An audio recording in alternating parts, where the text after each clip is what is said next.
Au chant traditionnel, une trentaine de Réunionnais étaient réunis hier devant l'Assemblée nationale.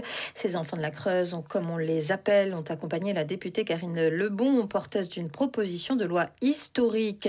Elle vise à instaurer, je cite, l'attribution d'une allocation spécifique valant réparation pour les ex-mineurs transplantés. Un pas de plus vers la reconnaissance de ce qu'ont vécu ces 2015 enfants réunionnais enlevés à leur famille par l'administration française pour être placés dans des départements ruraux en proie au déclin démographique. Le reportage de Cécile Baquet.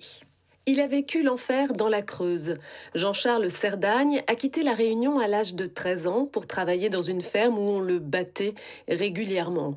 Devant l'Assemblée nationale à Paris, il demande réparation. Il avait porté son affaire en justice sans succès. J'ai déposé plainte depuis 2003 et il est temps que ça aboutisse.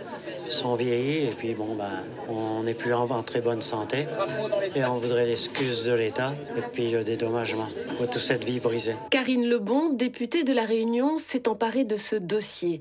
Sa proposition de loi vise à des réparations financières. Au vu du contexte politique instable, la députée s'est engagée à suivre de près le vote de son texte de l'Assemblée au Sénat. Ça a été notre inquiétude et on en a tout de suite parlé à Manuel Valls parce que des lois qui sont votées à l'Assemblée nationale et qui attendent ad vitam aeternam de passer au Sénat, il en existe. Et on lui a dit ne nous faites pas ce coup-là. Ne donnez pas de faux espoirs aux enfants de la Creuse. En plus des réparations, le texte déposé prévoit aussi la création dans l'Hexagone d'un centre de mémoire et de ressources, probablement à Guéret, ainsi que la mise en place d'une date commémorative le 18 février en mémoire de la résolution votée à l'Assemblée nationale en 2014. Un reportage de Cécile